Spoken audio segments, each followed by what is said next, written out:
Hello students, class 9 के social science के history के लेसन नंबर 1 फ्रांसीसी क्रांति के पार्ट 10 में आपका स्वागत है। बच्चों, आज हम आगे लेसन पढ़ेंगे, तो लेसन पढ़ना शुरू करते हैं। बच्चों, दास प्रथा का उन्मूलन। फ्रांसीसी उपनिवेशों में दास प्रथा का उन्मूलन जैकोबिन शासन के क्रांतिकारी सामाजिक सुधारों में से एक था। कैरिबियाई उपनिवेश मार्टिनिक, गोडेलोप और सैन डोमिंगो तंबाकू, नील, चीनी एवं कॉफी जैसी वस्तुओं के महत्वपूर्ण आपूर्तिकर्ता थे। अपरिचित एवं दूर देश जाने और काम करने के प्रति यूरोपियों की अनिच्छा का मतलब था बागानों में श्रम की कमी।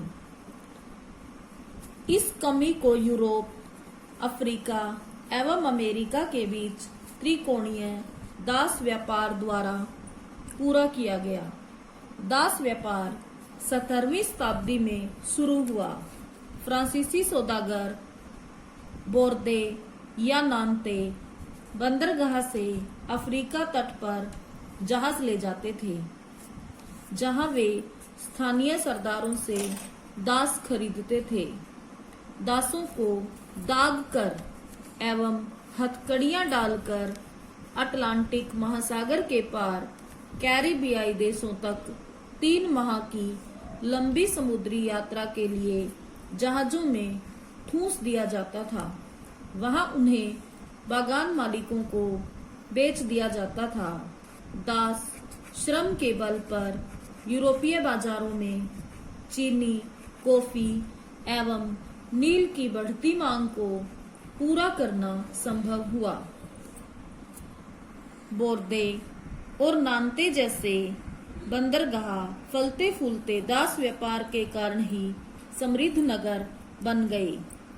18वीं सदी में फ्रांस में दास प्रथा की ज्यादा निंदा नहीं हुई। नेशनल असेंबली में लंबी बहस हुई कि व्यक्ति के मूलभूत अधिकार उपनिवेशों में रहने वाली प्रजा सहित समस्त फ्रांसीसी प्रजा को प्रदान किए जाएं या नहीं, परंतु दास व्यापार पर निर्भर व्यापारियों के विरोध के भय से नेशनल असेंबली में कोई कानून पारित नहीं किया गया।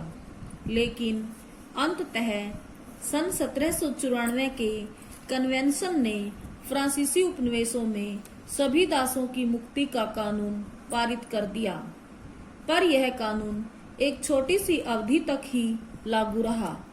10 वर्ष बाद नेपोलियन ने दास प्रथा पुनः शुरू कर दी। बागान मालिकों को अपने आर्थिक हित साधने के लिए अफ्रीकी निग्रो लोगों को गुलाम बनाने की स्वतंत्रता मिल गई। फ्रांसीसी उपनिवेशों से अंतिम रूप से दास प्रथा का उन्मूलन 1848 में किया गया। नए शब्द: निग्रो, अफ्रीका में सहारा रेगिस्तान के दक्षिण में रहने वाले स्थानीय लोग। यह अपमानजनक शब्द है जिसका अब प्राय इस्तेमाल नहीं किया जाता। क्रांति और रोजाना की जिंदगी। क्या राजनीति, लोगों का पहनावा, उनकी बोलचाल अथवा उनके द्वारा पढ़ी जाने वाली पुस्तकों को बदल सकती है? सन 1789 से बाद के वर्षों में फ्रांस के पुरुषों, महिलाओं एवं बच्चों के जीवन में ऐसे अनेक परिवर्तन आए। क्रांतिकारी सरकारों ने कानून बनाकर स्वतंत्रता एवं समानता के आदर्शों को रोजाना की जिंदगी में उतारने का प्रयास किया। बास्तील के विध्वंस के बाद सन 1789 की गर्मियों में जो सबसे महत्वपूर्ण कानून अस्तित्व में आया वह था सेंसरशिप की समाप्ति।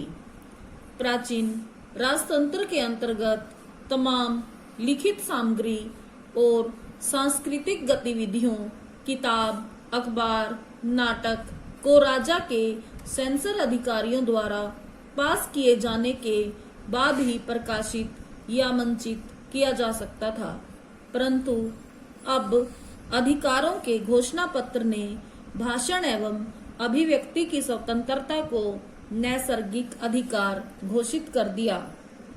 परिणाम स्वरूप फ्रांस के शहरों में अखबारों, पर्चों, पुस्तकों एवं छपी हुई तस्वीरों की बाढ़ आ गई, जहां से वह तेजी से गांव देहात तक जा पहुंची।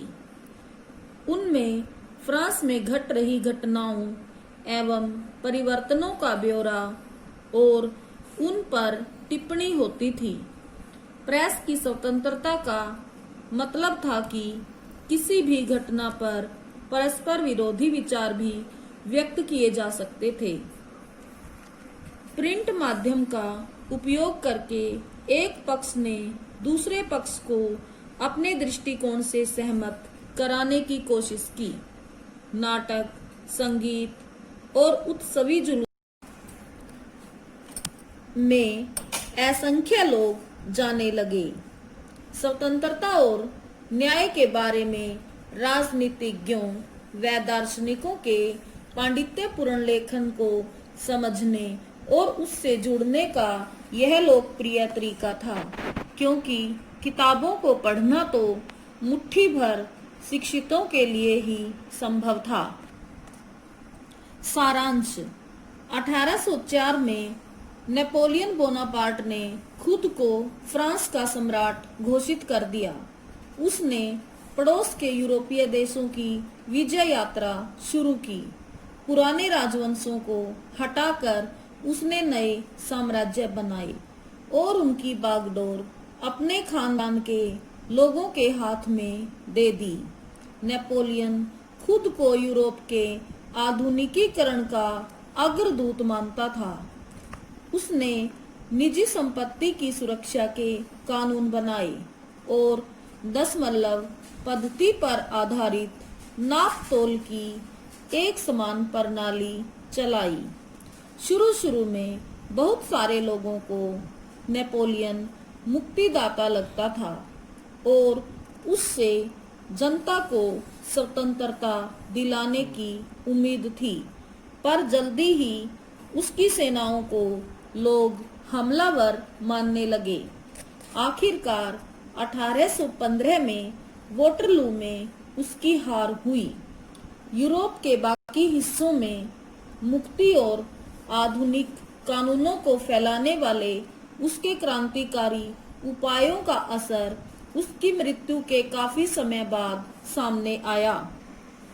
स्वतंत्रता और जनवादी अधिकारों के विचार फ्रांसीसी क्रांति की सबसे महत्वपूर्ण विरासत थे। ये विचार 19वीं सदी में फ्रांस से निकलकर बाकी यूरोप में फैले और इनके कारण वहां सामंती व्यवस्था का नाश हुआ। औपनिवेशिक समाजों ने संप्रभु राष्ट्रीय राज्य की स्थापना के अपने आंदोलनों में दासता से मुक्ति के विचार को नई परिभाषा दी। टीपू सुल्तान और राजा राम मोहन रॉय क्रांतिकारी फ्रांस में उपजे विचारों से प्रेरणा लेने वाले दो ठोस उदाहरण थे। राजा राम मोहन रॉय उस समय यूरोप में फैल रहे नए विचारों से प्रभावित होने वालों में से एक थे।